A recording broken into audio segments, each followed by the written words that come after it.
Have you ever seen a UFO? Because I have. Now, I want to start off by saying that up until recently, I was actually a huge skeptic when it came to, UFOs and extraterrestrials, and that sort of thing. I mean, I was a kid who loved E.T. and hid the Reese Pieces candies all around my house, although he never showed up. Thanks, dude. But outside of that, I always assumed that there was like a logical, scientific explanation for, what people were seeing in the skies. If you know me or you've watched my videos or in my writing, you're probably wondering why that is.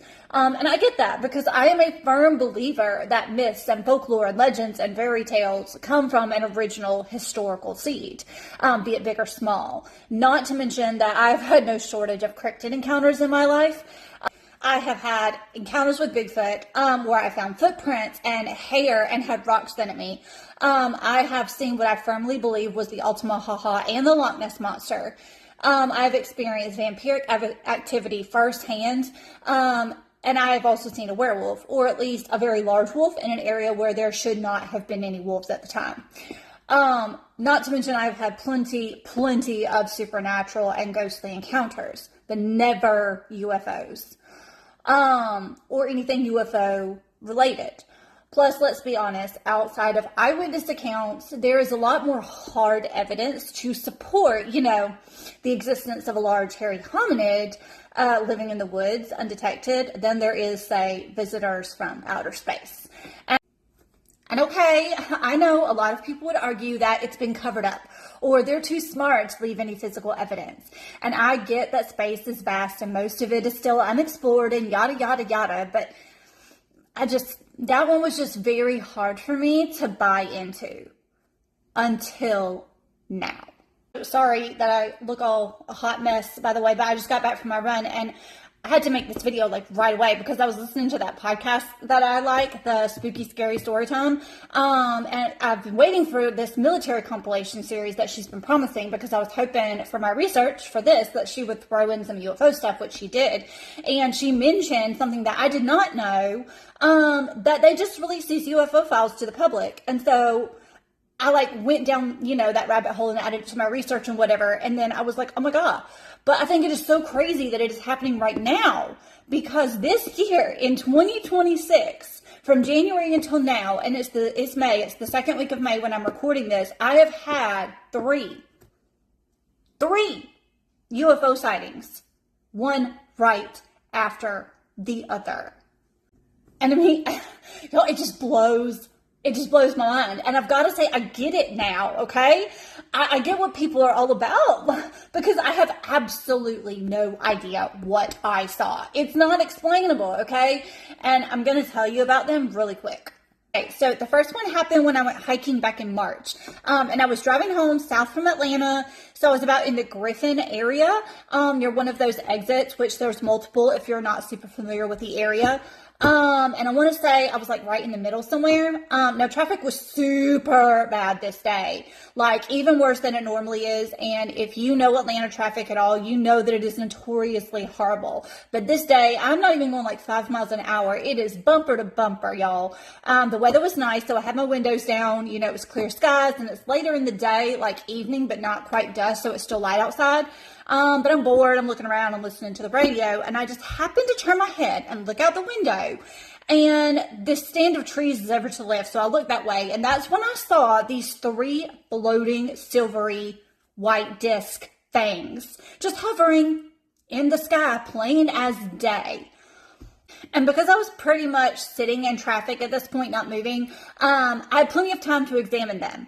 And they were not streetlights. They were not planes or satellites or blimps. They were way too low and way too big for that. And at first they looked like they weren't even moving.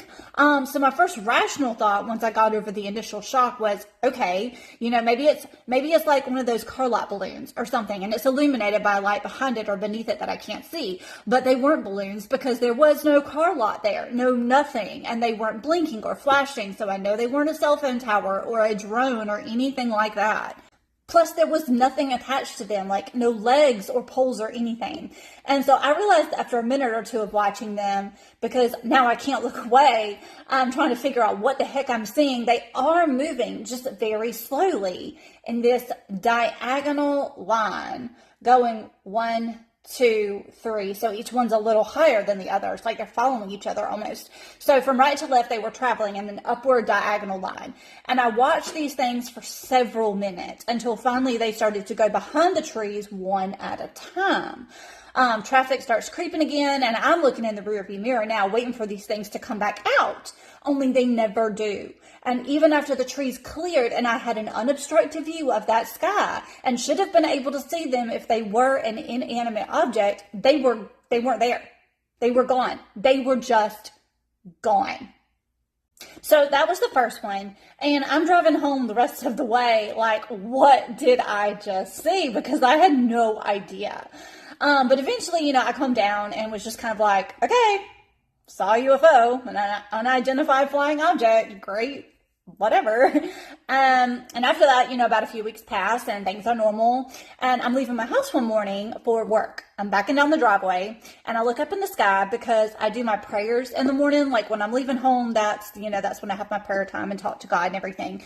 And so I look up at the sky and I see this time only one flying white silvery disc. Now the sky is clear. It is blue. It's a very clear day. It's not a cloud that I'm seeing. It's not a plane. I know what planes look like. I know what they do and how they move. This thing had no lights on it, no tail like you would from a jet. And what's really crazy is it's moving in that same diagonal direction up and to the left. And it's moving faster than the other ones did now. This one was smaller and faster, but it was distinct, y'all. It was not a bird, or anything like that. And it just goes, shoop. Like after maybe a minute, if that, because like I said, it was faster, it goes behind a cloud and just disappears. But let me be clear now, the cloud was over here and this thing was started here and went this way. It was not a piece of cloud. It moved toward the cloud and there was a glint, like a gleam to it, like metallic almost, but not metallic, like brighter than that. So I know it wasn't a cloud because clouds don't shine or whatever. And so I'm like, oh my gosh, what even was that? So I kind of get myself together and go to work and I'm just like, this is insane all day. And then the third one happened like a week or two after that second encounter, which is like a week or two ago now.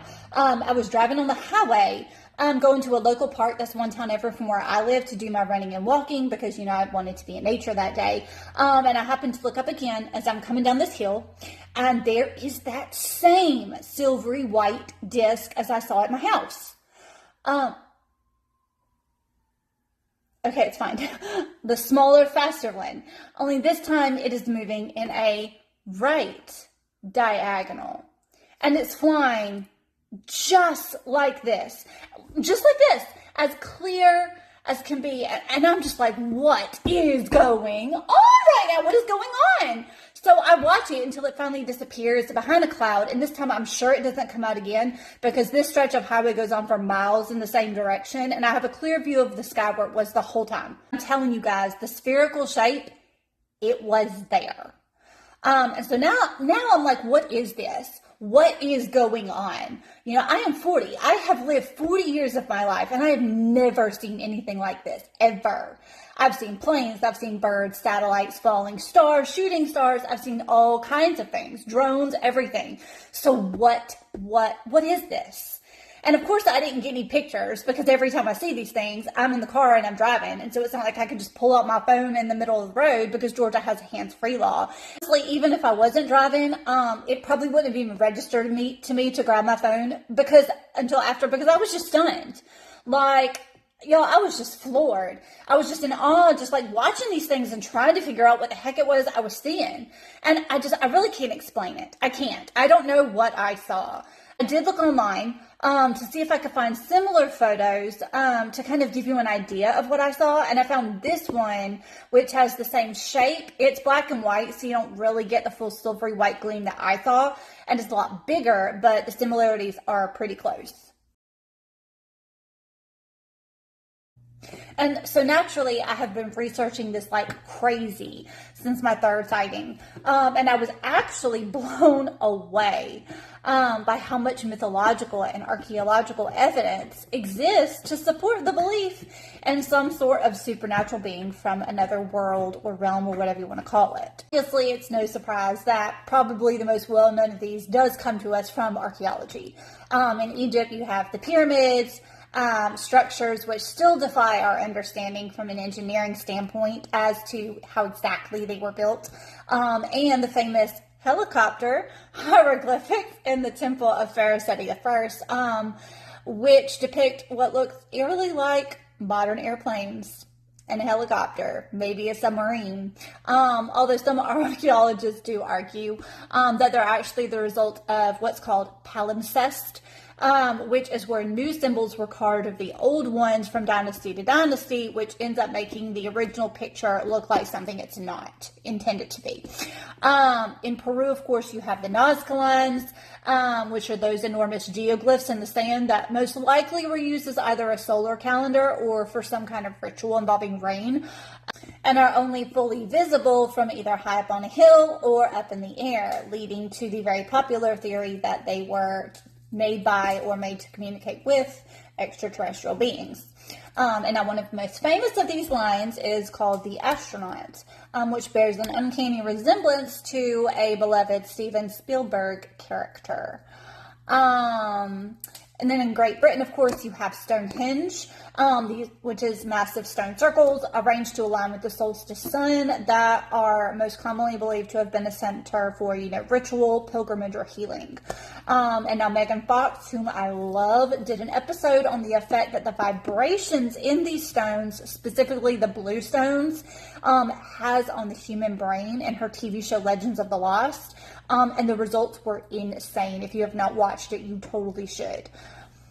All of these I had heard of one way or another. However, while they may not be as well known, there are plenty of stories throughout the world that reference celestial beings. So many, in fact, that I had to make myself choose the best ones to share with you here, or this video would have been hours long. And I'm already thinking I'm going to have to do a part 2 because I have no idea how long I've been talking. And this documented evidence, quote unquote, is equally as important as the archaeological evidence, if not more, because I personally think that folklore and stories are where we can find a lot of truth for this sort of thing if we are careful and know where to look. Because if a legend has been around for a long time and it's crossed continents, then to me that says there's got to be something to it, right?